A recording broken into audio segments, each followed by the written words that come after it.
لسم محرم الحرام باندې د امام کربلا، امام حسین، امام حمام، امام عالی مقام، امام حمیت، امام غیرت، امام ننگ و حیا جناب حضرت امام حسین رضی اللہ تعالی عنہ د کربلا په دشت بیابان کې د اسلام د تحفظ د پارا د دین د تحفظ د پارا چې یزید ابن معاویہ چې هغه یزید پلید چې هغه یو فاسق یو فاجر یو ظالم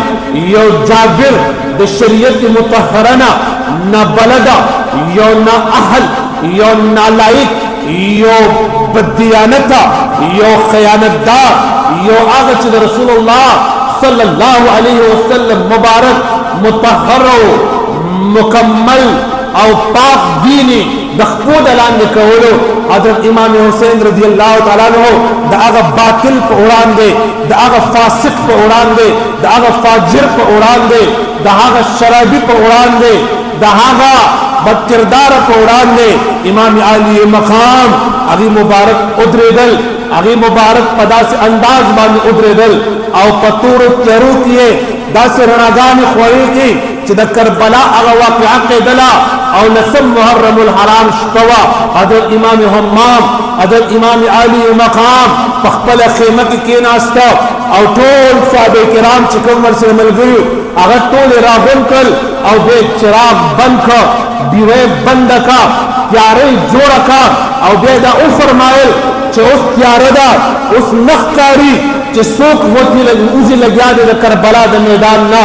څوک اساریږي ککمو کسانو د آقا علیه الصلاۃ والسلام د دین د پاره د قربانې وخت راغلی دی د دین د پاره د قربانې هغه لمحات راغلي دي کم کسان خپل غواړي هغه نن لاړ شي هغه نن لاړ شي سبب د دین د پاره یو عظیمه قرباني وړاندې کیږي دانه چې د پرونو ورځ باندې تاسو تختي الله د الله نبی بدر د خپشي هغه تور تریوي او حضرت امام حمام رڼا جوړي لګیا دي چراغ بند کا لیکن د چراغ بندې دون باوجود نورانیت پوریږي لګیا دي ټول صحابه کرام ورسره ناس دي دعویا کسانو د حضرت امام حمام امام علی مقام هغه مبارک سره ملګرتیو کا بیا په ورځ باندې چې کوم واقعا راځي او کوم د کربلا د دشت بیابان نه آغا عظیم داستان چې رقم کیږي چې حضرت امام حمام ملګری یو ملګری لګیا دی په دین باندې ځان قرباني یو د قران د تحفظ د پاره ځان قرباني لګیا دی حضرت امام حمام امام علی مقام آخر کې تنها پاتې شو هغه طرف ته د یزید فوج په زرګو باندې وو لیکن امام حمام د غیرت اغا لوی غر د نواس رسول د امام الانبیاء صلی الله علیه وسلم اغا عظیم وسه او د دین اغا عظیم محافظ اغي تنها بلاړو داغي مبارکو په دې سینه باندې داغي مبارکو په شا باندې داغي مبارکو په بدن باندې پسونو تیرونو لګیدل پسونو تیرانو او د پسونو د ټوړې پشرنګا کې اغه امام علی مقام داغه جابر او داغه ظالم بیت اونکړلو او دای ورته ویل تر قیامت پورې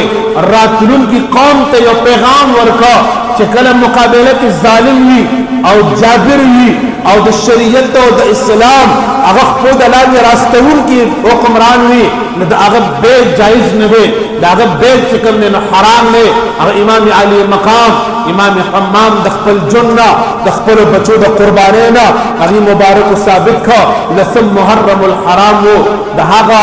کربلا دشت بیابان وو هغه سری شګوي هغه چې د لس ورځونه تم دي او لږه وهلي هغه صحابه کرامو هغه امام علی مقامو هغه ورکی علی اصغر هغه علی اکبر هغه امام زین العابدین چې هغه مبارک بیمارو باوجود د بیمارینا هغه هم سینا سفر بلالو حضرت ابن عباس حضرت بی بی زینب رسول الله مبارک هغه بیبیانې وي د امت موریانې وي د امت هغه عزتدار او حیادان میندې وي چاوی د دین د سربلندۍ دپاره د کرب او د بلا د هغه لوی میدان باندې هغه قرباني د دین د تقدس دپاره د دین د حفاظت دپاره هغې مبارکو پیش کړې وه چې تر قیامت پورې یو داسې داستان رقم کا او داسې مهر ولګولو او داسې د دین تحفظ وکړه چې قیامت به راشي خو اوس به قرآن او د قرآن عظیم الشان نه ثابت شوي اوامر او نواهي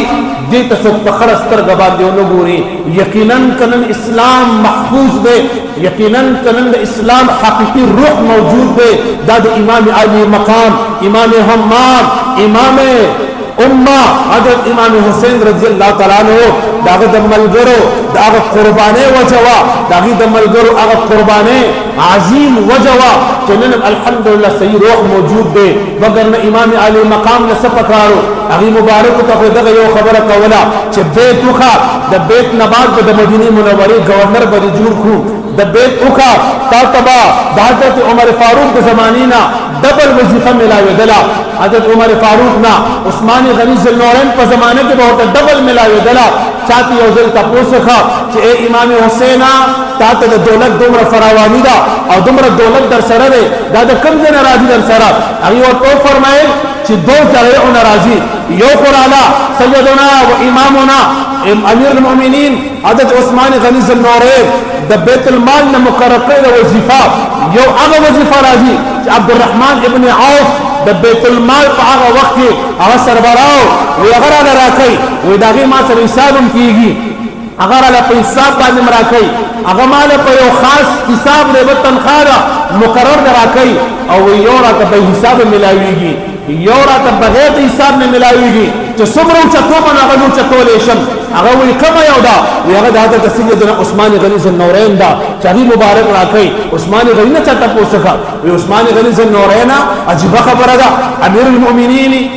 تا اهل بیت د پاره د امام حسین د پاره د تنخواګان مقرر کړی دي دا دی ولې مقرر کړی دي امام حسین فرمایل چې یو خو حضرت امیر المؤمنین سیدنا فاروق اعظم رضی الله تعالی عنہ مقرر کړی دا زه هغه بندولې نشم زما اختیار نشته دا یو خو هغه دا او دا بل چې ملاویږي دا ورته د خپل ذاتی جیب نه ورکوم لہذا طریق مانه سو فرسان نشي کولای هغه د خپل ذاتی جیب نه ورکم هغه امام علی مقام چې سیدنا ابوبکر صدیق کله خطبه ته ودرېد مبارک خاموش شو د مسجد نبوي کله پیزاب ته ګوري کله مسجد نبوي دې طرف ته ګوري کله دې طرف ته ګوري د سترګو نه د اوخ باران روان دي صحابه ته فرمایي قربان خطبه ولې نه فرمایي حضرت ابوبکر صدیق ورته فرمایي چې زما خطبه به علی شروع کیږي چې شبیه محمد زما د محبوب مدني جانان وسی چې د چا په قطو باندې د امام الانبیاء د چهره والضحى هغه دیدار او د هغه مبارکو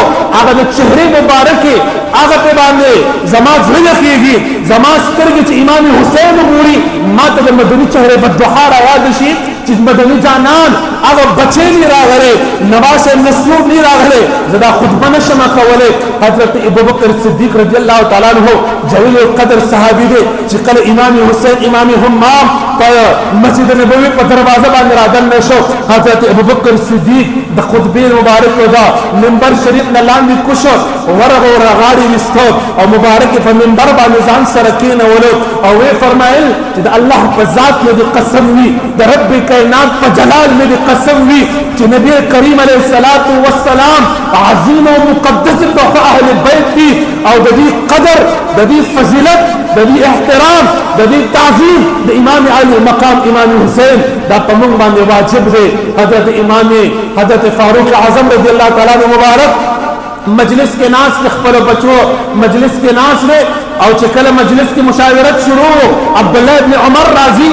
ابادان سے ریکار رہے خپل پلار سره ورته اجازت نشته ده زه مشاورت کوما په دې دوران کې د امام حسین راضی هغه مبارک چې کله راتلل هغه په دروازه چې وکتل عبدالله ابن عمر ولاړ دی دا د عمر بن زوی ولاړ دی ولې وې دنه اجازت نشته مشاورت شروع دی حضرت امام حسین واپس کېناستو چې تاسو اجازت نشته ته خو د امیر المؤمنین زوی د حکمران زوی د بادشاہ زوی نو ما ته اجازت د کوم ځای نه ملوشي بهر کېناستو خو چې کله حضرت عمر رضی الله تعالی عنہ مبارک سترګې په پریوته چې دا امام حسین دی هغه مبارک مجلس په ځای باندې پریغستو مشاورت پذیر پر وستو یکدم د هیبت نه ودرېدو امام همام امام علی مقام ته ورغو وې څه حکم دی وې ولې دلته بار ناس دن راشي وې ناس تاسو بچو ویل چې ماته اجازه نشتا نو ما ویل چې ماته اجازه نه ملاويږي الله اکبر امام علی مقام ته حضرت عمر فاروق فرمایي چې اے امام حسین تد آقا مدنی جانان داغن نسیه زد خطاب زوما ما به خان سرول نن قصد 25 लाख مربع میل حکمران ما دا استاد نانا د امام الانبیاء د مدنی جانان د چیرې بدوحا په خاطر باندې دا وی بچا د پاره قانون وی زما د زوی لپاره قانون دی استاد لپاره قانون نشتا دی به انتظار کوي تا ته مونږ انتظار کو ته استاغون ته نانا استاغون ته علی شریف خدا استاغون ته فاطمه الزهرا په قینات کې نشتا نبه په قینات کې راشي دمر محبت ور سره صحابه کرام لرلو هغه ورس په کوم ورس باندې د دین د ابدیت د پاره د تخت او د تاج او د رسالت او د نبوت د تحفظ د پاره چې کوم قرباني وړاندې شوی هغه هم لسم محرم الحرام دی